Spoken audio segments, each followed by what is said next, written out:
Good evening everyone. कैसे हैं आप सब? मज़ा माचो। तो भैया आज है सोमवार का दिन और आज बहुत ही बिज़ी दिन था क्योंकि सोमवार के दिन वैसे ही ऑफिस में थोड़ा काम ज़्यादा होता है। और मज़े की बात ये है आज आधे से ज़्यादा स्टाफ हमारा छुट्टी पर था क्योंकि कल है 26 जनवरी, तो कल होगी छुट्टी। तो कुछ लोगों ने सोचा आज की भी छुट्टी ले लेते हैं, तो लगातार 4 दिन की मज़े की हॉलीडे मिल गई। खैर जो भी है, मज़ा आता है लेकिन मुझे ऐसे काम करने में थोड़ी थकान ज़रूर होती है। एक्चुअली आज व्रत भी होता है ना, तो थोड़ा सा तो फर्क पड़ता ही है, लेकिन मज़ा आता है। काम करने के बाद जब थकान महसूस हो तो मज़ा ही है। उस थकान का भी एक अपना अलग मज़ा होता है। तो आज व्रत है तो व्रत वाला खाना बन रहा है। आलू टमाटर बन चुके हैं और मैं तैयारी कर रही हूँ पूरी बनाने की। जैसे कि आप देख रहे हो मैं पूरियाँ बेल रही हूँ। पहले मैं कुछ पूरियाँ बेल के रख लेती हूँ, उसके बाद सेकूँगी ताकि जल्दी सीख जाएंगी। तब तक सोचा आपसे कुछ बात की जाए। तो भैया आज व्रत है तो सोचा व्रत के टॉपिक पे कुछ बात कर लें। पता है मुझसे बहुत से लोग कहते हैं, खासकर ये मेरे ऑफिस में, कि भाई अब सोमवार का व्रत क्यों रखती हो, अब तो शादी हो गई ना, अब क्या करना है सोमवार का व्रत रख के। भाई मुझे एक बात समझ में नहीं आती, सोमवार का व्रत हो, कोई भी व्रत हो, कैसा भी व्रत हो, क्या कुछ मांगने के लिए रखा जाता है? मतलब भगवान से भी रिश्ता हमारा बस स्वार्थ का ही है, कुछ मांगने का? अरे भैया दुनिया में बाकी सारे रिश्ते तो स्वार्थ से भरे ही हैं, कम से कम भगवान से तो स्वार्थ का रिश्ता मत रखो। खैर सबके अपने अपने रीजन्स होते हैं व्रत रखने के ना रखने के। मेरे अपने पर्सनल रीजन्स हैं, तो वो मैं आपसे शेयर करती हूँ कि मेरे क्या रीजन्स हैं जिस वजह से मैं व्रत रखती हूँ। देखो भैया सबसे पहली बात तो ये है कि मैं ये सोमवार का व्रत जो है काफ़ी टाइम से रखती आ रही हूँ, शुरू से रखती आ रही हूँ, तो मेरे एक नियम में शामिल हो गया है। और ज़िंदगी में कोई ना कोई नियम तो होना भी चाहिए, पहली बात।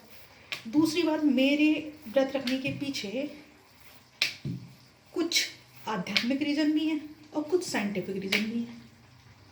आध्यात्मिक रीज़न ये हैं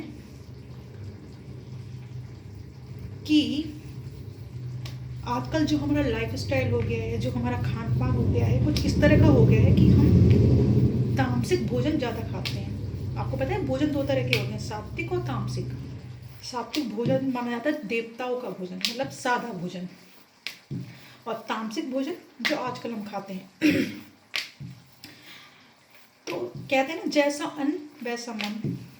तो एक तो ये रीज़न है कि व्रत जरूर थोड़ी ना भूखे रह के रखा जाए, लेकिन व्रत वाले दिन कम से कम एक दिन तो ऐसा होता है कि हम सात्विक खाते हैं। हालांकि कोशिश तो ये करनी चाहिए कि हम मोस्टली सात्विक भोजन ही खाएं। खैर मेरे यहाँ तो उतना तामसिक भोजन नहीं खाया जाता, लेकिन फिर भी थोड़ा बहुत तो खाते ही है ना। तो एक तो ये नियम है। दूसरा, आपने कभी सोचा व्रत का मतलब क्या होता है? कई लोग सोचते हैं व्रत का मतलब सिर्फ भूखे प्यासे रहना। नहीं, मेरे हिसाब से व्रत का मतलब देखो तो उसके शब्द में छुपा हुआ है। व्रत का मतलब वीर रथ। व्रत मतलब अलग, मतलब हर बुरी चीज़ से अलग रहना, हर बुरी चीज़ से दूर रहना, हर बुराई से दूर रहना। फिर चाहे वो आपके खान पान में हो, चाहे आपके व्यवहार में हो, चाहे आपकी सोच में हो, चाहे आपके काम में हो। दूसरा शब्द एक व्रत का होता है उपवास। बोलते हैं ना उपवास। उप का मतलब क्या होता है? समीप। समीप मतलब पास, वास मतलब बैठना। उपवास मतलब प्रभु के पास बैठना। यह आजकल इतनी भागदौड़ वाली ज़िंदगी हो गई है ना कि हमारे पास हर चीज़ के लिए टाइम है, बस ये भूल जाते हैं कि जिसकी वजह से आज हम सब कुछ हैं, हमारे पास सब कुछ है, यानी कि हमारे प्रभु, हमारे भगवान, उनके पास बैठने के लिए टाइम नहीं है। तो वैसे तो रोज़ ही निकालना चाहिए, लेकिन व्रत वाले दिन कुछ खास टाइम निकाल लेते हैं ना हम लोग, तो थोड़ा सा ज़्यादा समय मिल जाता है प्रभु के समीप बैठने का। अच्छा, बचपन में एक प्रार्थना गाते थे, अभी भी गाते हैं, तुम ही हो बंधु सखा तुम ही हो। तो इसका मतलब क्या है? इसका मतलब ये है कि हमारे सारे रिश्ते अगर असल में देखा जाए तो एक प्रभु से ही हैं। बाकी सारे रिश्ते भी हैं पर वो सांसारिक रिश्ते हैं, वो आते जाते रहते हैं, शुरू होते हैं ख़त्म भी होते हैं। लेकिन प्रभु से जो रिश्ता है ना, वो हमारा आत्मा से परमात्मा का रिश्ता होता है, वो कभी ख़त्म नहीं होता। फिर चाहे आप उसे दोस्त के रूप में मानो, चाहे माँ बाप के रूप में मानो, चाहे भाई बहन के रूप में मानो, तो इस रिश्ते को नर्चर करना चाहिए ना। अच्छा, इंग्लिश में अगर व्रत को बोला जाए, अब मैं आ रही हूँ साइंटिफिक रीज़न पे, तो बोलते हैं फास्ट। फास्ट मतलब तेज़ भी तो होता है। देखो भाई, जैसा कि अभी थोड़ी देर पहले बात करी मैंने कि खाना होता है 2 तरह का, सात्विक और तामसिक। तो व्रत वाले दिन जब हम तामसिक चीज़ों से दूर रहते हैं, हल्का फुल्का खाते हैं, तो उससे पता क्या होता है। एक्चुअली हमारी इंडियन कल्चर में ये जो व्रत बनाए गए हैं या रोजे बनाए गए हैं या फास्ट जो भी कह लें, वो अपने धर्म के अकॉर्डिंग अलग नाम हो सकता है, वो बनाए इसलिए गए हैं कि जब हम कोई व्रत रखते हैं, रोज़ा रखते हैं, फास्ट रखते हैं, तो हम जिस तरह का भोजन लेते हैं या फिर कम से कम भोजन लेते हैं, तो हमारी बॉडी के अंदर जितनी भी टॉक्सिन हो जाते हैं ना डेली का फूड खा खा के, वो सारे टॉक्सिन बाहर निकल जाते हैं, डिटॉक्सिफिकेशन हो जाता है बॉडी का। और डिटॉक्सिफिकेशन जब हो जाता है तो ज़्यादा एनर्जेटिक हम फील करते हैं, और जब ज़्यादा एनर्जेटिक फील करेंगे तो ऑटोमेटिकली ज़्यादा फास्ट चलेंगे। कहते हैं ना, हल्की चीज़ उड़ती है तो हल्का फील करेंगे तो उड़ेंगे ना, फास्ट चलेंगे। तो ये मेरे कुछ रीजंस थे व्रत रखने के। फिलहाल पूड़ियाँ मेरी बेल चुकी हैं, तो फिर इनको सेकना शुरू करते हैं और